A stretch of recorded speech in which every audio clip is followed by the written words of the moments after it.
too. But we've also been talking about building this, finding this deck's balance. Very. This has been very difficult. I was really stuck because I kept trying to play Archon of Cruelty Persist or Gristlebrand Gorios in this build for I think a little bit too long before realizing that it's not very. You can't play the Shadow, Duskborn's Claim, and the Beseech Living In plan all in the same deck. It's too many cooks in the kitchen. It's too much overlap. Like, you can't have really the enablers for Duskborn Claim, any interactive spells, the enablers for Beseech, and also Persist Archon.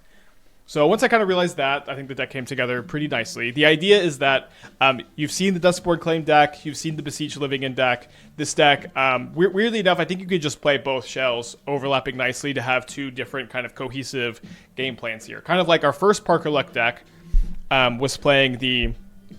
I was also really trying to play Bitter Reunion to sack to the Beseech and be Rakdos, but like how the first Parker Luck deck was playing Persist Archon, this build is mono black and playing Beseech Living End.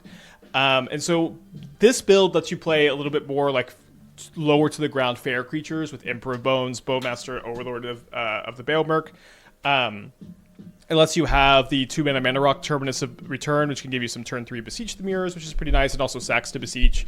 You can sack Bowmaster Token, Overlord Terminus, or sometimes just a Parker Luck if you really need a Living End. Sometimes you're just going to Beseech into Duskborn Claim too, which is really nice. I think that this is going to be something that we're going to do more often than you would expect. Just basically, on any turn where my opponent's life total is in Witch's Cottage range, you can go. You do have to Cottage after the Beseech resolves, but you can pick this up and just kill them. So that dynamic, I think, lets you play just the 2 copies of Living End, which cleans up the deck a little bit. We're not as all in on this plan. Have some cool 2-2 targets in the sideboard. I like to bring in Sheoldred against any deck where there's going to be a lot of graveyard hate, so you can just Beseech for that and kind of play again just more to the board. Beseech for Ashiok against Titan, for Balustrade Spy against Belcher, and then we've got some more normal black fair cards in the side. Haven't played a lot of Dauthi Voidwalker lately. I was kind of thinking about trying to main deck it over the Emperor, and I was thinking that the dynamic of Overlord Emperor is a bit too strong for me to want to play Dauthi Voidwalker over Emperor in the main, but I could be wrong about that. I just haven't had a lot of experience with this card lately. Both good to control your opponent's graveyard. This one more proactive. This one you can play a little bit later. Anything else? I think that's about it. This build has been definitely very cool. With Hollow One though, Hollow One is kind of in this like affinity reanimator camp where hold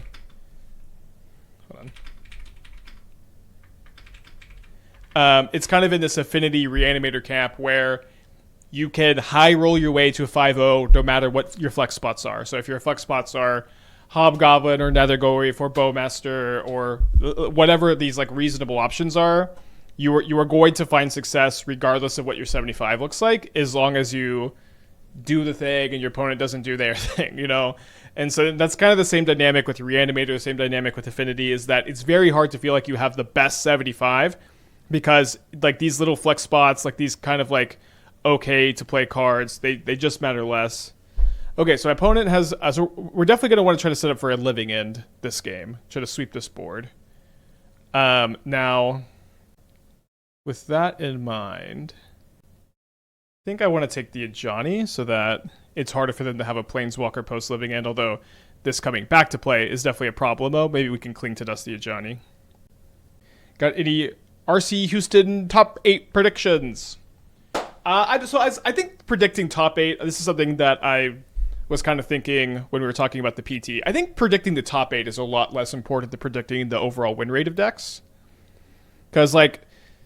to a big extent, you're just guessing when you do a top 8 prediction. But I guess we take the Wraith because you can just get that right back at the yard.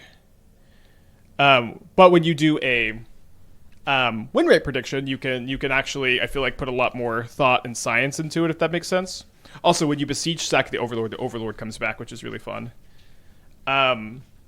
So with that in mind, I predict that Amulet Titan will have the highest win rate in Modern. I think that it will have a higher win rate at this event than it had at the PT.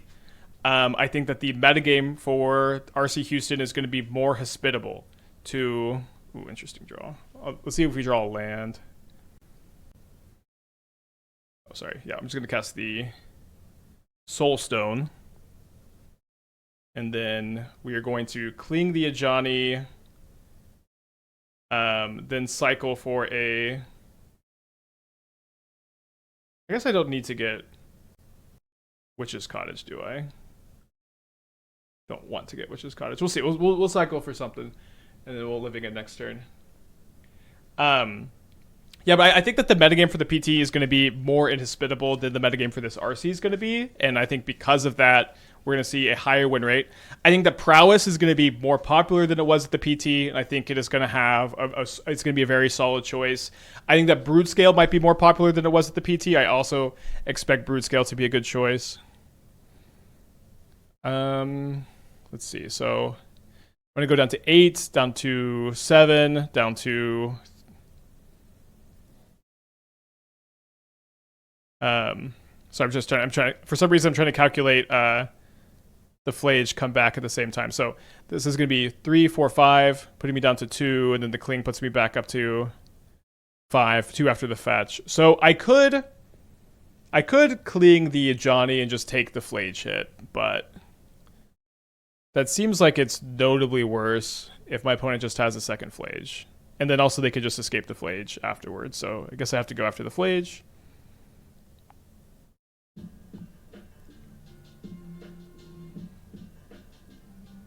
So up to 10, then back down to 5. Udak with the 54. How is Boros win rate going to be? I think that Boros win rate will be probably higher than it was at the PT, but I think it'll be lower than Quantum Energy still. I expect that Boros will not be a particularly well-performing deck, but we'll see. I mean, obviously all of these predictions could be wrong, but I don't think that Boros will do super well. I think that currently the metagame is really warped around Boros, at least at the highest levels.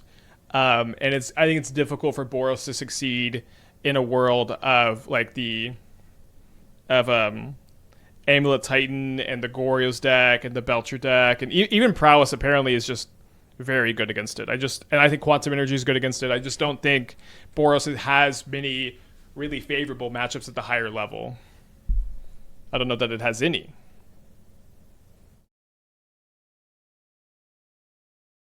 Yeah, which is why we need to unban Amped Raptor. I've always been in favor of this.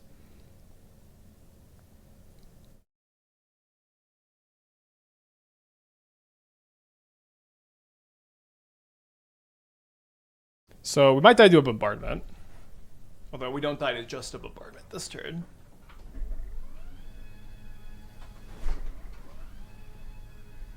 I think Belcher's win rate's going to be super low. Yeah, Belcher, despite putting 2 copies in the top 8, and this is also why I think talking about Spike, what do you think is going to top 8 the event? I still think that is less important than talking about what we think is going to have the highest win rate. But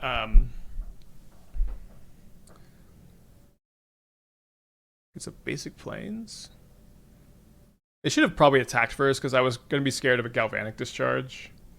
I guess Galvanic Discharge gets me anyway, so we have to take 2. Down to 3, and so they're setting up for this Flage to kill me.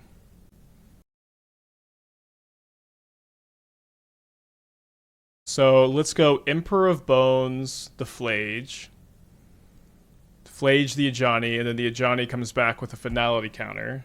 Or so the Flage comes back with a Finality counter, so it'll be dealt with. And I'm not sure exactly what else we're attacking with.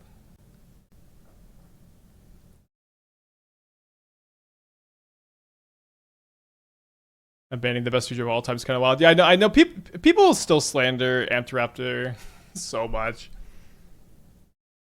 I do think Amped Raptor is the best 2-mana creature in Modern's history. I absolutely agree with that. But people still talk about it like it was never even like kind of a good card in Modern, or like that it was mid. Okay, so we're at 6 life now. This troublesome Ajani is dealt with. My opponent has 4 attacking creatures. I think it's probably wise that we could block all of them. I don't think that we want to be letting much of this through. So let's leave 1, 2, 3. I guess I might leave the Overlord back. I don't really care much about milling. I think I care more about dealing more damage this turn. I also need to decide if I want to Thoughtseize or not. I guess I guess Thoughtseizing is probably correct. Maybe I should have done this first, but there's not a huge difference between being at 6 and being at 4, and they have some scary cards they could have. Not that one. Yeah, is Amp Rapture better than Dark Confidant and Tarmogoyf Spike? Seems like you don't know shit about this format. And I don't have any argument against that. So they only have 2 Phlages left in the deck, or maybe 1 if they're only playing 3. They do keep a card on top. Alright, and they concede. Keep a card on top, concede. Let's go to game 2. So we're going to bring in the Fatal Pushes. I think the Sheoldred is kind of weird. But I think I like having the option to Beseech for this. I do think against Boros I want to cut the Duskborn Claim stuff. It's just so bad against them because they sorry for Lucy barking in the background. Must be. She's been like waking up early to like beef with this cat lately. Anyways. But yeah, they just gain so much life passively. This card ends up not really being very good against them. I could see bringing in the Surgicals, which I think can help with the living in plan a little bit. They can help against the Phlages. Think that might be okay. The first copy, at least, is probably getting in. We can also just play Shadow of Mortality as a card that we can play as like a 2-mana 7/7, which seems kind of okay. So let's get like at least 2 of these in here. I don't think I want to play Dauthi Voidwalker. Don't think I want to play Fulminator. Yeah, let's just play the other Surgical. Capacitor 22 months. Thank you so much. Yeah, Lucy's a sweet angel. Again, subscription should be 50% off for the next like 2.5 hours. All tap lands is rough, but I think we should keep 3 1-mana interactive spells with the draw against Boros. How would you account for the discrepancy of skill for Amulet the RC? We would assume that the drop in skill is symmetrical, but I believe that you assert that Amulet has more control over the effect of that match result than other decks do. Yeah, it's kind of difficult to say because, you know, yes, in general, the skill level of your average RC player is going to be lower than the average of your Pro Tour player, but it's not going to be like much lower. Okay, so if they get this high noon in play, we are relegated to 1 spell a turn. I think trying to win without living end is going to be probably difficult enough that I don't want to do that, even though we don't really have a living end hand here. So difficult to say. I will say that like the average modern player who is traveling to the cursed swamp of Houston is gonna be pretty dang proficient with their whatever deck they select. This includes the Amulet, of course. I don't think that compared to the expert Pro Tours, that Pro Tour players that played their Amulet Titan deck masterfully at PT Atlanta, and they're just so much better than everything else. That's just not really the dynamic. The dynamic is just that they are better, but every person who's bringing Amulet to Houston is going to be at the very least proficient with the deck, if not like as good or close to as good. Yeah, it's not an RCQ, it's an RC. Okay, I would have loved to have this turn so I could get the Seasoned Pyromancer pinged. I do think I want to keep it, although I'm pretty scared of the Phlage. Any survival tips for Houston first-time visitors? Do not rent a car. Do not rent a car if you are not if you don't know the highway system. The highways are so bad. It's really not so bad. It's just more humid down there, and the traffic is worse. But it's also like that here too. But it's not nearly as humid. But like Houston is all the worst parts of Dallas, exacerbated. Do you think American RCs are skill intensive, even when you have 2-slot RCQs with 6 player or less? Yes, American regional championships are skill intensive tournaments. They are higher competition than your average modern challenge. They're higher competition than your average showcase. That's what they're called these days.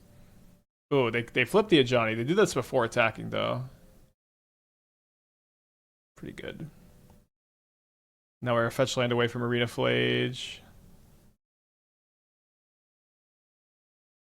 It is skill intensive. I really always caution you as a tournament player. I always caution any tournament player against trying to just underestimate the field for any event. Well, this fucking sucks.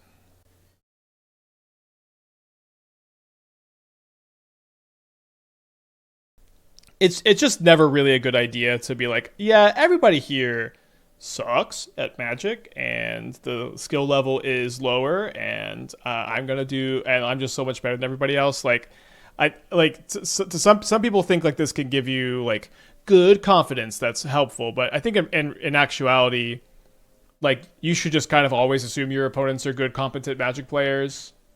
I do think this is the case at RCs. People tend to be good, competent Magic players, but you will win more matches if you assume that your opponent's smart and good. If you respect your opponents and think they're making good plays, you get more focused and you play better too. I believe challenges are much harder than day one American RC. That hasn't been my experience, but I think that's a fine perspective to have. Okay, so this is the best top deck, although they can Thraben Charm to exile my Bowmaster. Probably won't do that. Thankfully they don't. Alright, so we're going to put this Bowmaster into our hand. Or maybe I need to put the Emperor into our hand. Okay, so my opponent's hand is Thraben Charm Mystery card. They don't have the mana to escape the Flage. I think that this Ajani is just going to be too big a pain to not contend with here. So I'm going to put the Emperor on top to try to deal with the Flage next turn. I'm going to Bowmaster ping the Ajani, attack the Ajani for 2. If they Thraben Charm to exile my graveyard, it is what it is, as the kids say. And let's hope they don't top deck the White Source.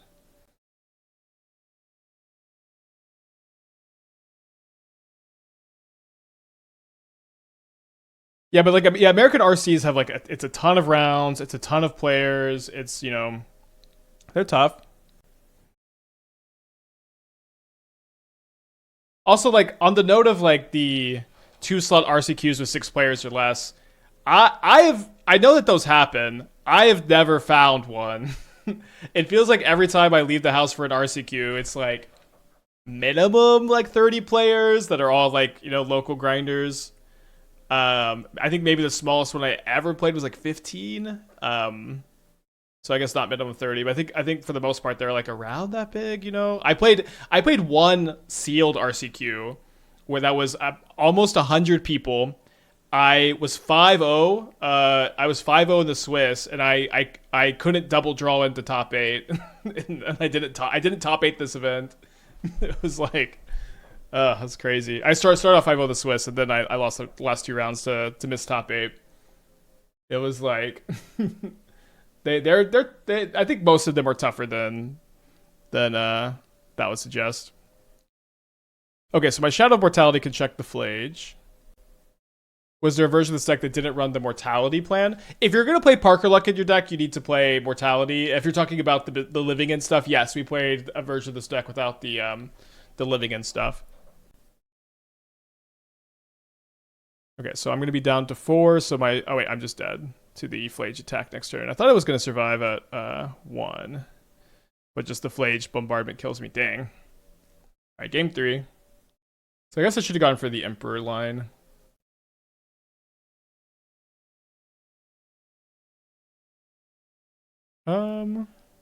Keep this.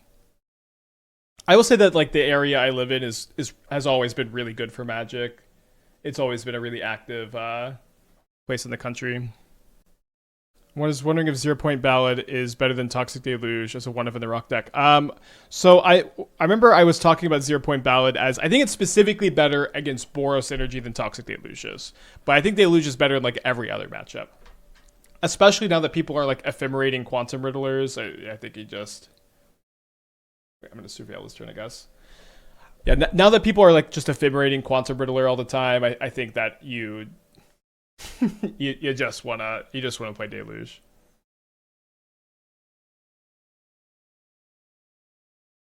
Don't play Palantir, that card sucks. I have played a lot of Palantir and the card is just not good.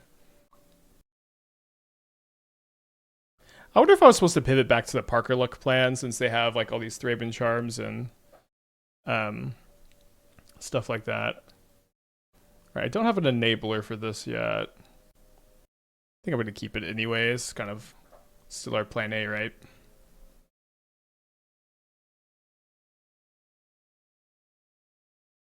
I don't know anything about Alan, Mac.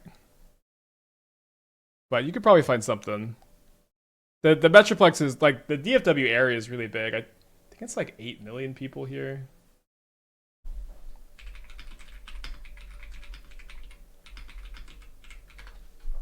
Yeah, 8.3 million people live in the area, so it's just too big. Well, thanks to our anonymous gifter. I don't know who you are, but thank you for your continued support. Another 50 subs. If you got a gifted sub, there's nobody to thank because this person seems to stay anonymous, but very appreciated. 50% off thanks to Bissell. Happy wedding to me.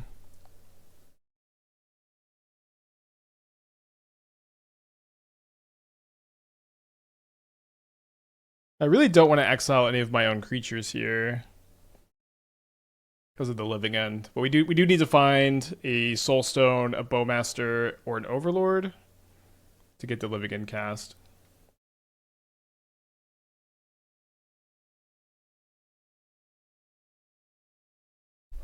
Yeah, that was the Wizard Surveys team trying to bribe me after all of my chatters told them I was the most negative content creator they had. 9 Slinger for the 42 months. 42 new Bissell appliances. Hell yeah. How many people live in the Houston area?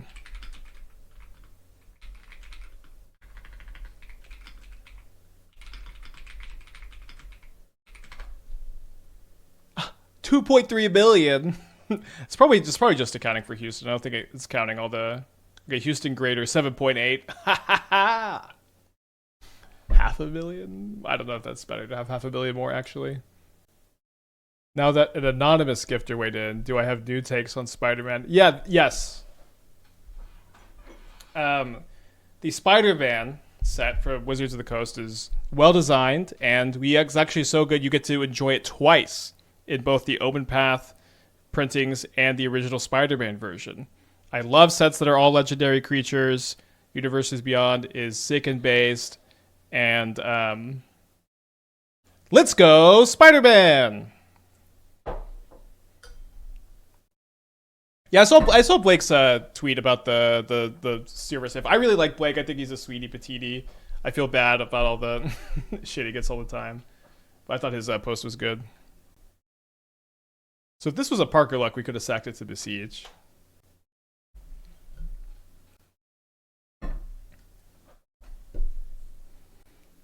I hope that whoever, like, the people at Wizards are, that, like, their job at Wizards is to just get harassed online, you know? Like, some of the replies are just so unhinged to him. I hope they get some kind of hazard bonus. I don't know. I would not want that position where I'm doing my best to try to improve the game, and just my replies are filled with angry nerds. The question was pretty nuts, but I thought he gave a really good apology and feedback. Spike, would you like to see Control be a stronger deck in Modern? Okay, Control players. I know y'all are so thirsty. You love your deck. You always want it to be better. Control just had an amazing Pro Tour performance. Get good. Get better with the deck. I'm going to be honest. You can have a great win rate with Control right now if you'd like to. You certainly can. You certainly can just do really well with Control right now. I do not think Control needs to be stronger. You can build the deck in a lot of different ways. There's tons of different options. It's very, very well positioned archetype at the moment. Do not we don't need to actively buff the deck. Get good.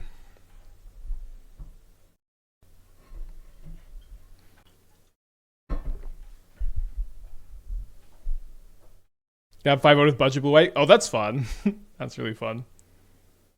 Does anyone have a list? Was it like on purpose budget or like incidentally budget? My opponent's been gone for 4 minutes. Maybe they'll time out. Challenge starting in 30 minutes. If you wanted to come play with your friend Aspiring Spike, we do still need 36 players, but probably we'll get those in the 30 minutes. But that's Gab. The cards do not have, Gabriel Deceives Solitudes do not exile 2 creatures. Supreme Verdict doesn't cost 3 mana, you know?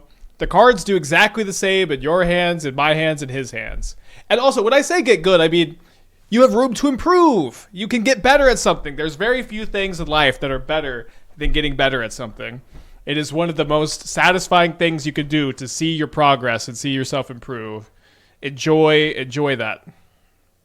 Did they just go to combat, or have we been in combat? I think we've been in combat.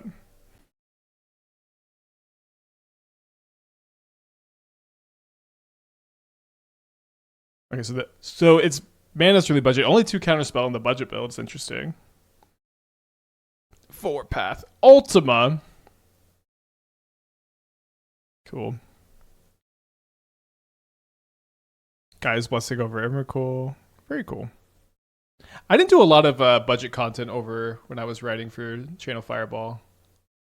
But it was fun when it was like an interesting deck building puzzle. Yeah, they gave a good apology for the survey backlash.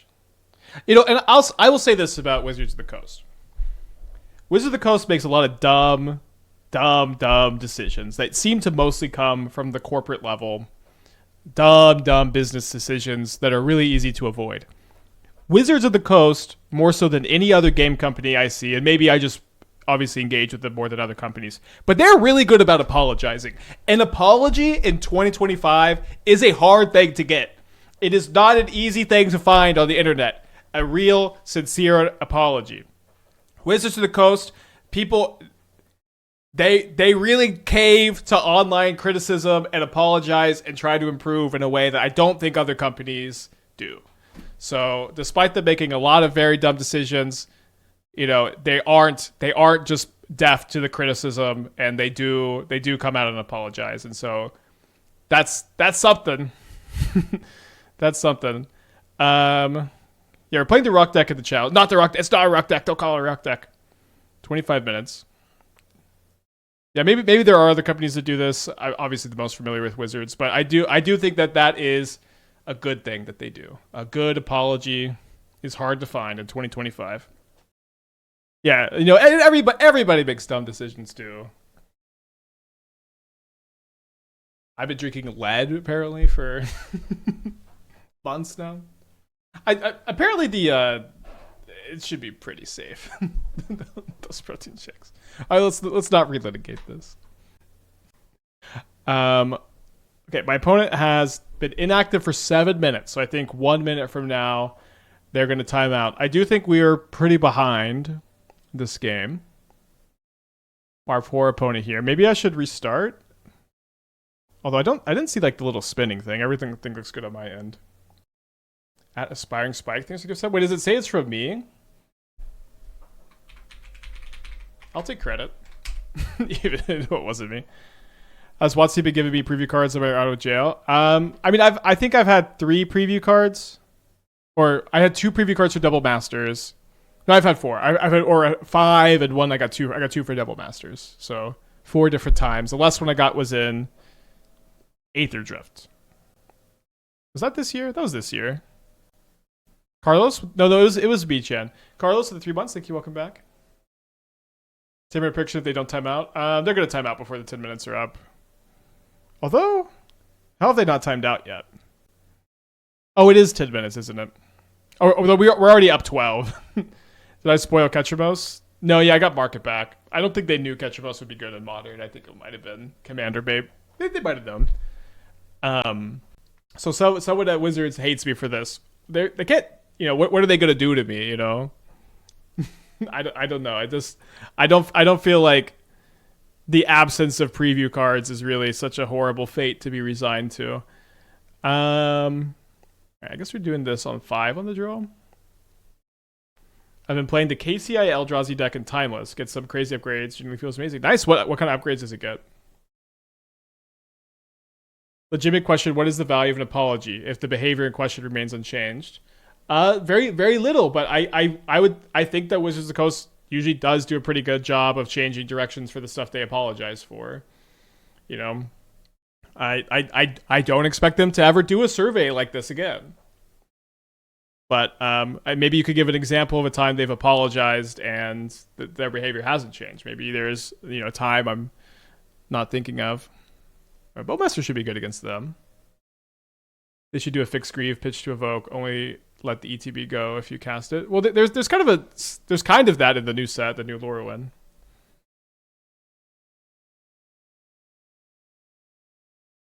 Hmm. 1, 2, 3. Well, let's surveil.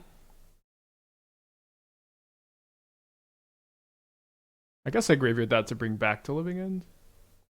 Yes, this has always been and always will be a survey stream. And shout out to the Survey Corps who have long protected the walls of the city. So I'm pretty content enough to slam this next turn because the extra card will give me the 4th mana, or will try to help me get the 4th mana so I can Living End away this Kappa Cannoneer. Ancient 2 for 1. The ring. Wait, the ring is still legal and timeless? I guess that makes sense. A 1 mana artifact that gets a counter every time you play an artifact, you sack it to draw. Wait, it's just a 1 mana Kappa Cannoneer, kinda? Okay, that does sound pretty nuts. Okay, draw a card. Kind of painful. Maybe it's too risky to play the claim. I'm going to cycle the cling. It's the same amount of cards for next turn. Okay. So we just need to not have this Orc army die. We can cast the Living End next turn. Don't expect my opponent to crack the bauble into the Bowmaster. They've got 2 cards. So we're going to hit for 7 plus 5. That is 12. I did graduate 2nd grade, not college. Yeah, they have 1 card in their hand. Is it a Metallic Rebuke? Wait, did I graduate college? Oh, the Min Might got in. Sorry, I should have definitely blocked it with the Orc army. Although if I block with the Orc army, they're more likely to crack the bauble on their turn, which does matter. Although I could have cycled the Street Wraith, which matters too. I guess we attack first. Yeah, for some reason I just didn't think they were going to attack with the Min Might, but obviously makes it sense for them to do so. There's a difference between a broken card design and a mistake. They apologize for not, it was a design mistake, and sure another broken card. Yeah, okay. It is not a realistic thing to expect Wizards of the Coast to not make mistakes in their card design. It's never been a reasonable thing to expect. It's silly. It's silly to equate that to the survey controversy, you know. Well, the last card is Metallic Rebuke, so we are down a game. That's pretty good. Pretty good curve. Okay, so do you think I'm going to bring in the Sheoldred? If they have got Sheoldred's very good against them, and if they do have the Graveyard of Hate in play, grabbing this I think will be fine. Not very interested in Fatal Push. Not very interested in Dauthi Voidwalker. That's probably going to be the only change I make. Probably trimming an Emperor of Bones. All right, let's go on the play this time. No, but it does feel like design mistakes have become more common. Does it? So MH3 was like the worst design set of all time, in my opinion. Aside from MH3, I think things have been really good since whatever the set after Call Time was.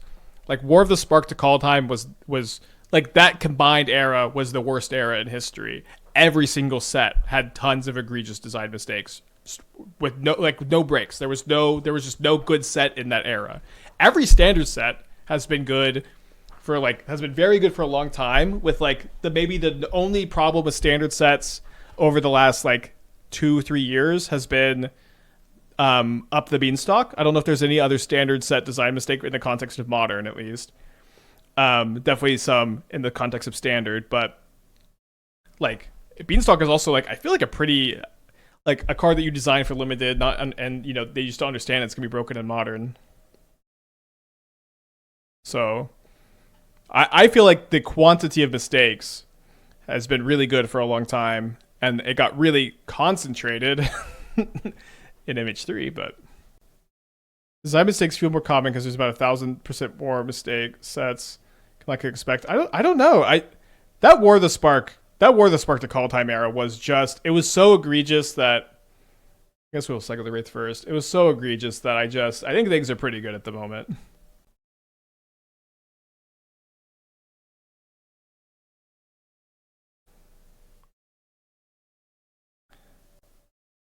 The One Ring was pretty nuts. Yeah, but there wasn't a standard set. But that's true.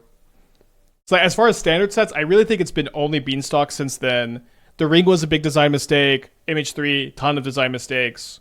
But just the quantity of standard sets would regularly have 3 cards banned in Modern in this era. It was just so unsustainable.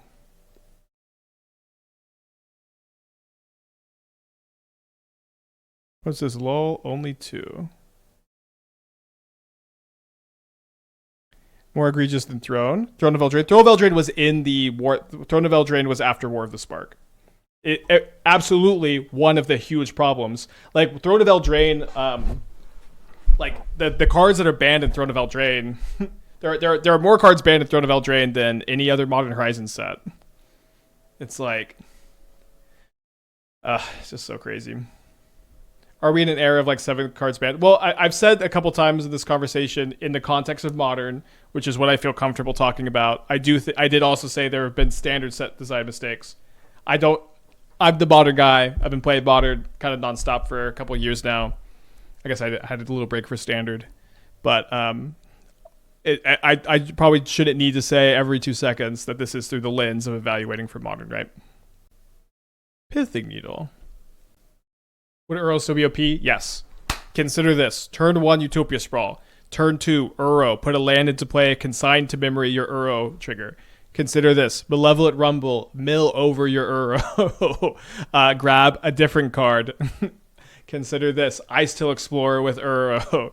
Consider this. Fanatic of Rhodas. Uro turn 3. Have 5 mana after your turn 3 Uro. Alright, I'm going to slam the Parker luck here. They named Troll of Khazad-dm, which is the card in my hand here.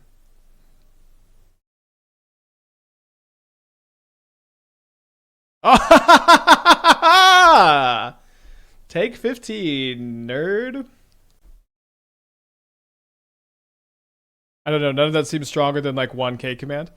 I mean, it should seem stronger than 1K command. The K command is also like, it's just so dumb that K command is good in any situation on any turn against every deck. Like, but that just because K command is a badly designed card does not mean that we should unban Uro. It's kind of like the chatter who was arguing with me about I guess we'll take the Sheoldred. The chatter who was arguing with me about, I can't cycle this because of the needle, I'll just double check. Who was arguing with me about Amulet Titan and how I called Amulet the most powerful generating card in Modern's history. And he's like, how could you say that, Spike? You hate Amulet so much. What about Cloud Post? You're not even mentioning Cloud Post right now. It's like, just like the whataboutism is kind of crazy, although I'm not even convinced that Cloud Post is a less efficient mana generator than Amulet. A more efficient mana generator than Amulet. Alright, although the 2 cards are very good together too. Alright, on the draw for game 3. Did I see Doom's ban list ranking video? No. Is it all Modern or is it other formats too? I brewed a K command Beseech Living in deck if you want to take a peek. Let's see. Yeah, I've got time. Okay, so on the draw for game 3 against Affinity, we've drawn one of our living ends, which is a little bit scary. I think I'm going to mulligan. Hand's a bit better.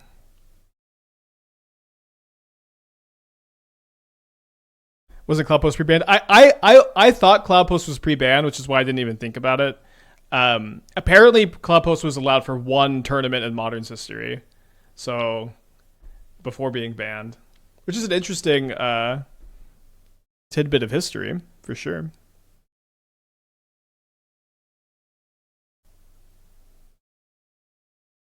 Is the Bissell sponsor the only model from the link, or do they have other models that qualify as getting cut? Yeah, this is I don't have a cut. I don't have an affiliate code for this or anything. It's just all one flat sponsorship fee plus the discounted subs. So buy whichever Bissell product you like. I have the old green machine. I've got in addition to the new mini, and I do recommend both. I think Second Sunrise beats Amulet by far. I mean, Second Sunrise, I would not call a mana generating card. I I like a 3-mana sorcery is just, to me, like it's a combo piece. I don't know. I don't really view it as a manager drain card, but it could be also, this is a really semantic-y conversation that's maybe not that productive.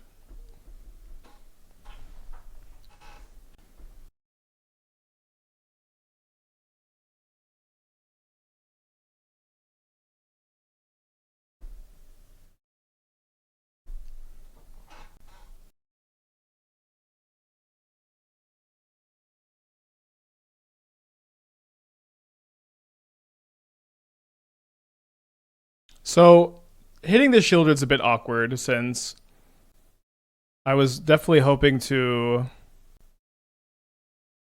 Beseech into it next turn. Sorry, I thought I had the extra mana for some reason. I thought I had the ability to cast the Bowmaster. Second Crypt is pretty tough. I wonder if they're going to get the Vexing Bauble off the Saga too.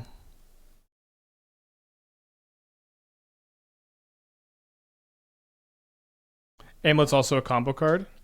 Yeah, you could argue it that way, but it's like when you compare it to Second Sunrise, like Amulet is more similar to Lotus Blue, which is generating the mana for the combo, which is what Amulet is doing. And Second Sunrise to me is a lot more comparable to Primeval Titan, which makes a lot of mana with your mana enabler.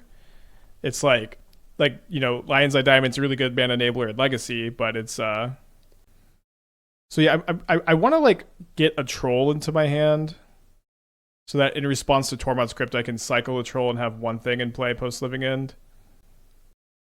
Now I could, yeah, let's.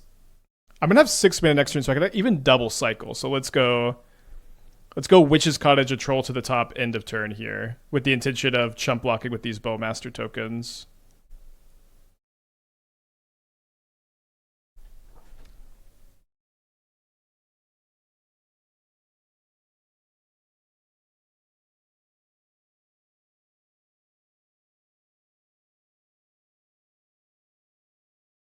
I think we're gonna win this one.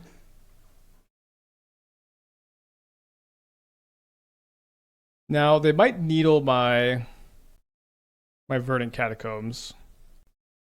The problem is if I respond to this trigger and I grab Cottage to put Troll on top, then they'll needle the Troll, which is more of a problem for me than them needling the Catacombs. So I think I'll just let it happen.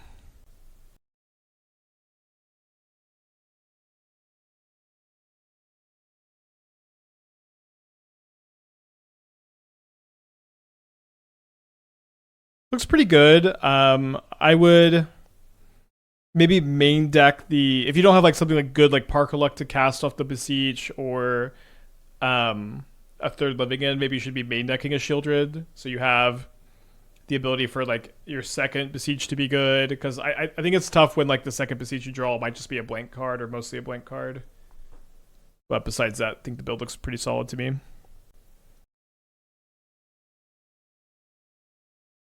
Okay, so we go block, block. Let's check in on how many people are in the challenge. 67, starting in 4 minutes. Matthew with the 73 months, let's go. So I'm really happy they're targeting the Bauble here. We know their hand is Tormod's Crypt Mystery card. I don't know why they haven't run out the second Crypt. I'm hoping that they don't. They might be holding it for like an Emissary or a Weapons. If this is to hold up Metallic Rebuke, we're kind of boned. They play a Midnight. So their hand is Crypt Mystery card. Last game, their one Mystery card was Rebuke. Hopefully it's Capicated near this time. No way. Are they going to tap Tormod's Crypt? This plays so unbelievably bad into my hand. I just can't even articulate it. They do at least play this. But this was, I can't imagine any play, like, I can't, this is, when do I get this lucky? I don't know. Every day, says my Twitch chatters. Silbel, 50% off their sub from Bissell. Let's go.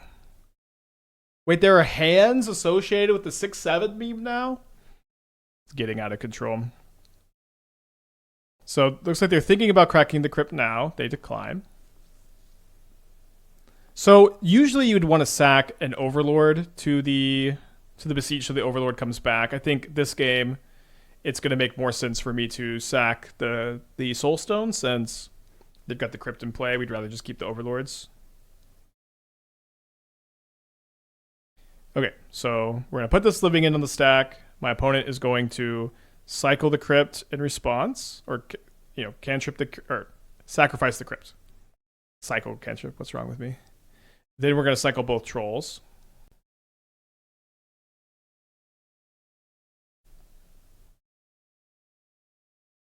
Might as well get both Cottages. Kind of strictly better than the Swamps, right? Your turn.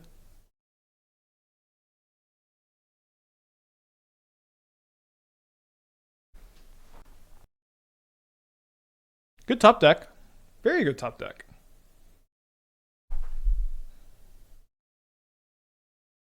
So they can play a Bauble to have 2 cards next turn.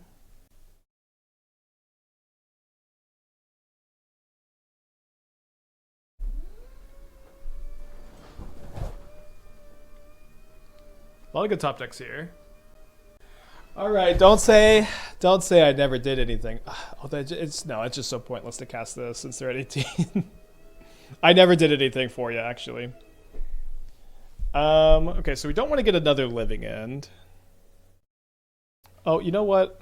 I could have just got Emperor of Bones. I guess I could still just get Emperor of Bones. I don't have to sack anything. Or I could get Bowmaster since they've got the Bauble. Clean to Dust. I think I like the Bowmaster.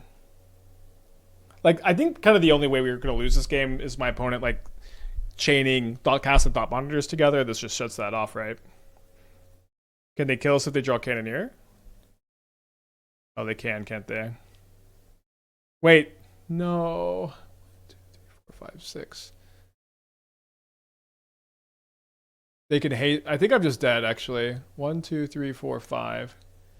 No, I'm not. I'm not dead. But I'm dead to any land or any 0-mana artifact. Sorry, I just for some reason didn't realize they could just kill me with just this. So I needed to get the Emperor of Bones or the Clean to Dust. Y'all are totally right. Damn it. So yeah, the test. Yeah, they need any land that's untapped or any 0-mana artifact. They've got 2 cards in their hand. Okay, round 1 of the challenge has started. They have the untapped land. We'll make sure they see the line here.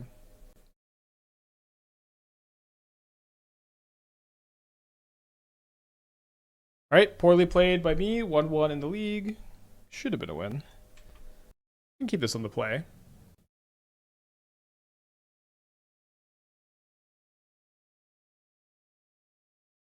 A lot of affinity today.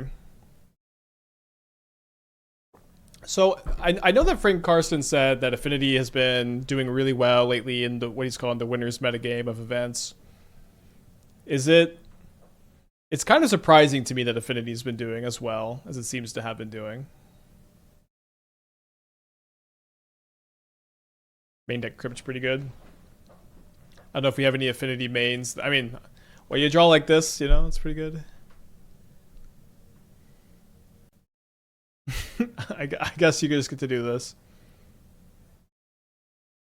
I'm not surprised Affinity is the most played deck in Houston. The deck is very good. I guess I just kind of want to have the opposite opinion. Like, Affinity is a very powerful deck, but I think that it's like pretty actively bad against Gorios. I think it's actively bad against Titan. I don't think it's particularly good against Boros, although it's not particularly bad. It's like kind of okay.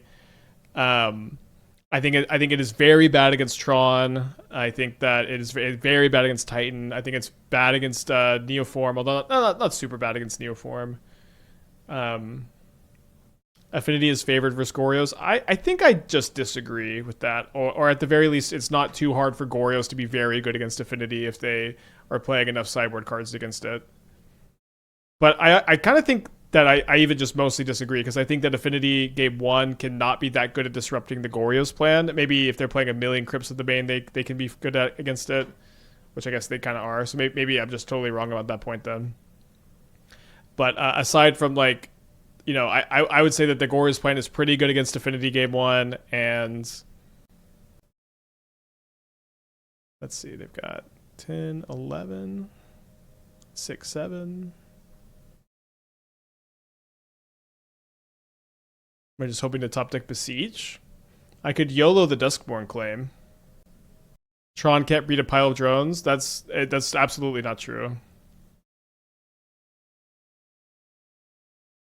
But I don't know. I think I just disagree that Affinity is like some super effective deck. I don't know. Affinity has 3 Crypt Bank deck. I mean, that could help for sure. That could help for sure. Maybe I'm just totally off base, but I wouldn't say that the matchup is certainly like particularly favorable for Affinity at the very least.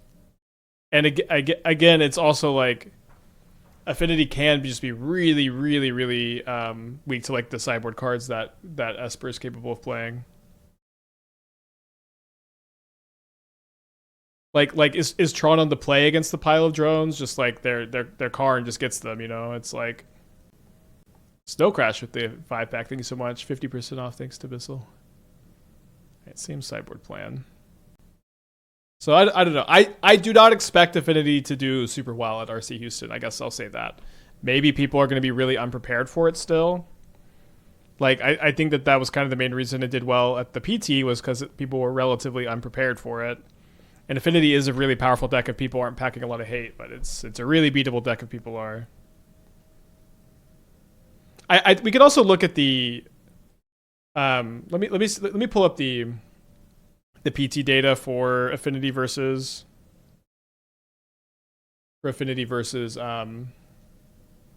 Tron.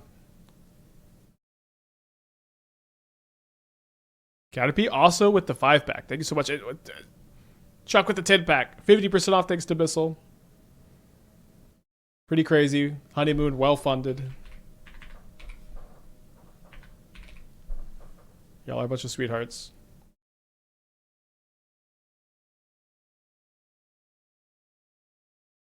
Let's see. Alright, so this is from the PT. Okay, Tron against Affinity. Oh, wait, Affinity's not here? Okay, is it Affinity against Tron? We can do. Yeah, is it Affinity against Tron? 31%. Although only 13 matches. Is it Affinity against Goryo's? 12 and 8, 60%. Much better than I would have expected, so my perception is probably wrong there. Not very good against Boros. Even against Blink. 40% against Amulet, although only over 5 matches. 50% against Neoform over 6 matches. So my opponent's got a Rebuke up, so I guess I'm just going to play it a bit slower here.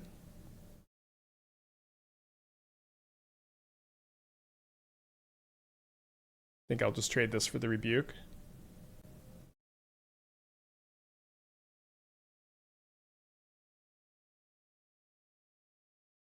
Yeah, Tron was really good against everything besides Amulet, and it doesn't really seem like a particularly solvable matchup, which is a problem.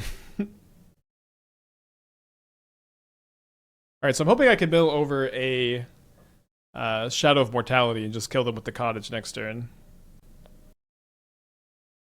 Although, if they tap out of Rebuke here, we could Beseech for living into, sacking the Duskborn claim.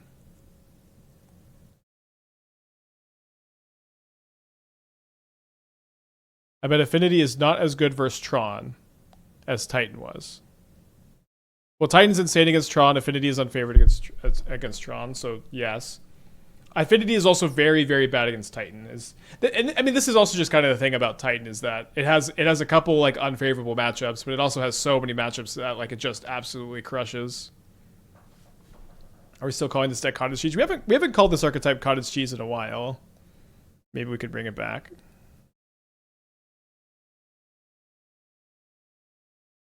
All right, Shadow. Okay, not quite that lucky. We do also mill over a Living End, which is a little bit scary. I'm gonna grab an Emperor. And then We're going to put a troll on top. We're going to deal them 6 this turn. The next turn, we're going to deal them another 6 with Bowmaster in play to maybe get some extra damage. And then we can also Emperor another troll for 6 more. Is this deck viable without the Soul Stones? You do need something else to sack to your Beseeches, but you could just play like any Talisman. Do you think Wizards will ever hit anything in Titan? I don't know. I would, like, judging by how confused people were during like commentating on Amulet at the PT, I would be. I don't exactly think that the average like play design team knows all the ins and outs of the Amulet deck, but that's just also because it's weird and confusing, and they've got a lot of other stuff they are messing with, right? I don't think it is super realistic for them to know, but Wizards has also taken a big hands-off approach when it comes to maintaining the modern ban list for most of this year. So it's hard to really expect them to pivot from their pretty laissez-faire approach to a really proactive approach. We might draw this game.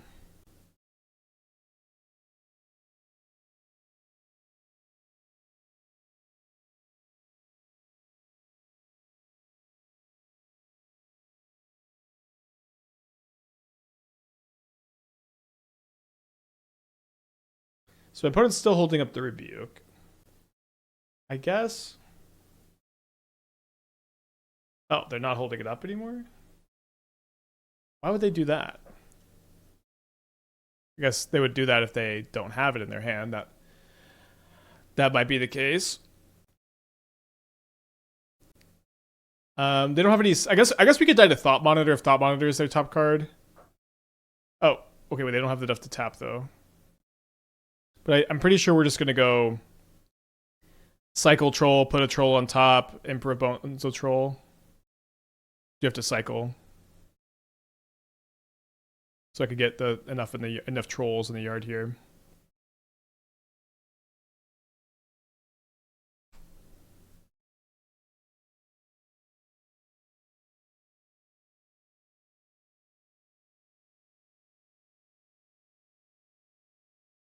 All right, so everybody root for a Thought Monitor. Why not Living End? Well, we could. I think like the downside of maybe a 46 chance of a draw is certainly it's better to go for this win than it is to go for than to be scared of the 4 and 46 chance of a draw.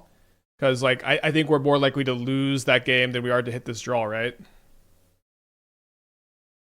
Oh, you didn't realize this just kills. Yeah, this is lethal. This is why to go for this line. All right, game 3.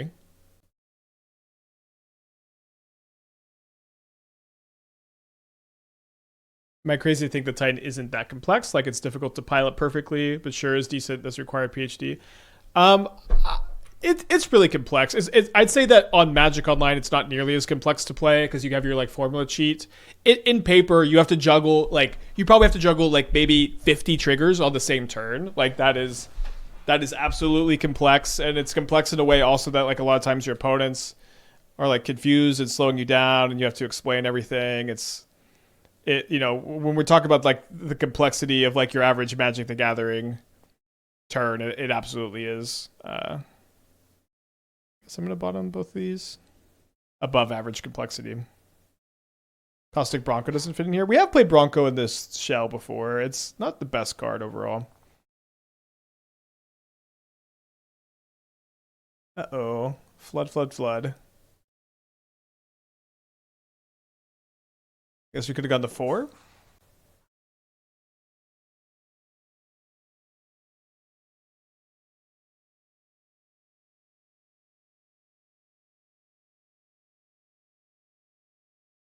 I might suspend a Living End. My opponent's hand's really bad too, thankfully.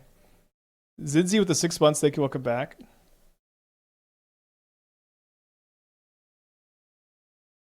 Okay, so I think I want to graveyard this so I can maybe surveil it to the top or put it on the top for a Parker Luck, which we do actually find. Okay, this hand has actually gone from awful to maybe I'm going to win on turn 4. So that's quite a swing. Big J becoming a mod. Let's go.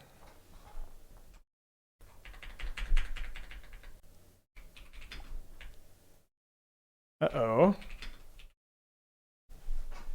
Opponent's hand also improved. All right, so if we can hit a 5 or greater, so a Troll or Street Wraith or Shadow, or an Overlord, then we can win next turn if we're not dead to this.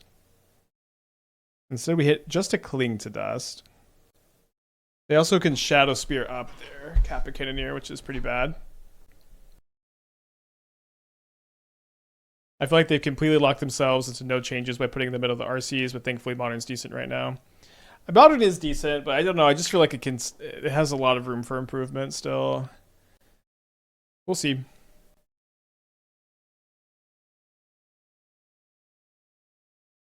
Are there any avatar cards that tickle my fancy?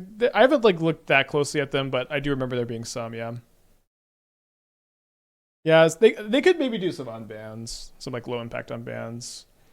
Although they could also do some bans. They've forced themselves into the scheduled BNR. Like you would think that it's okay for them to do it. Okay, so we can Living End now. Sacking the Duskborn's Claim. We have Tin Power in play. Anything better than that? I don't think so. Just give me back pod. I'm gonna pretend Siege Rhino's playable. Yeah, you can pretend.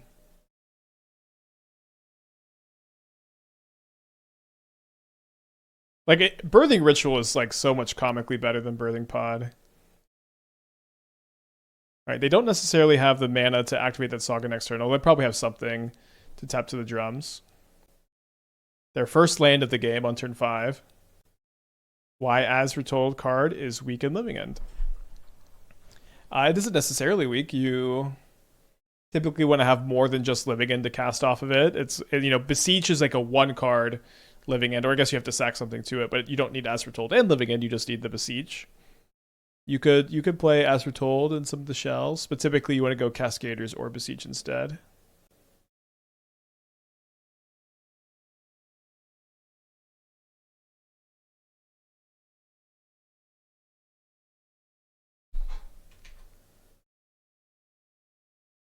Hidden match is still in progress over there.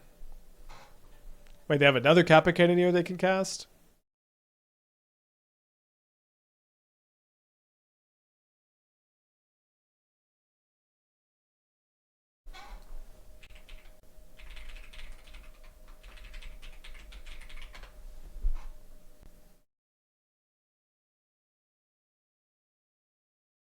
What if Wizards ran an official The Purge Modern tournament, in which all cards were paused for the weekend?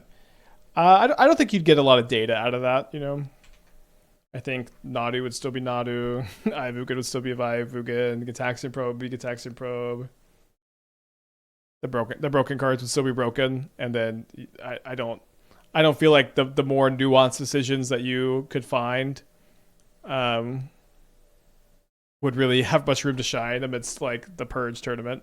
But I mean, no Baneless Modern does exist, and it is kind of fun. Okay, I think I want to pivot over to a different deck. Now, I meant to build it this morning. I didn't end up having time, but it was a comment that someone made yesterday.